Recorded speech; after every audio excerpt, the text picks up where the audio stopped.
Hello friends, आज हम बात करते हैं अलंकार की। अलंकार क्या होते हैं? अलंकार जो कि काव्य और साहित्य में सुंदरता भर देते हैं। अलंकार एक गहना होता है, आभूषण को बोलते हैं अलंकार। इसी प्रकार काव्य और साहित्य में अलंकारों का अपना महत्व है।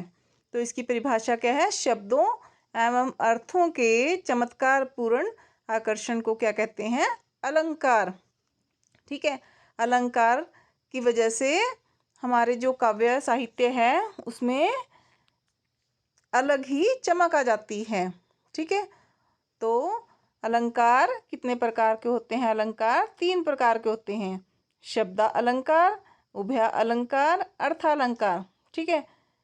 पहला है शब्दालंकार, दूसरा है अर्थालंकार और तीसरा है उभय अलंकार। ठीक है। शब्दालंकार क्या होता है? जिसमें शब्दों के कारण काव्य साहित्य में आकर्षण बढ़ता है। ठीक है।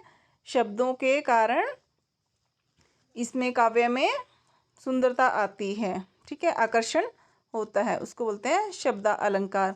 अर्थालंकार जहाँ पे अर्थ की वजह से काव्य में आकर्षण बढ़ता है। ठीक है। तो उसको बोलते हैं अर्थालंकार। उभय अलंकार क्या होता है? जहाँ पर शब्दों से और अर्थ से दोनों के कारण ही साहित्य में या काव्य में चमत्कारपूर्ण आकर्षण होता है, उसको बोलते हैं उभय अलंकार। ठीक है। शब्द अलंकार कौन कौन से अलंकार हैं? शब्द अलंकार के अंतर्गत जहाँ पर शब्दों से चमत्कारपूर्ण आकर्षण होता है, उसमें कौन कौन से हैं? अनुप्रास अलंकार, यमक अलंकार, श्लेष अलंकार। ठीक है। शब्द अलंकार किस किस में होता है? अनुप्रास अलंकार, यमक अलंकार, श्लेष अलंकार। और अर्थ अलंकार किस में होता है?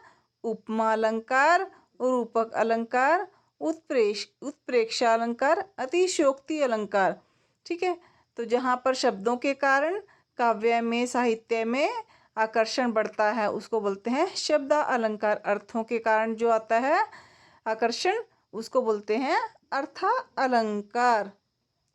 ठीक है। अगली वीडियो में हम शब्द अलंकार डिस्कस करेंगे। धन्यवाद।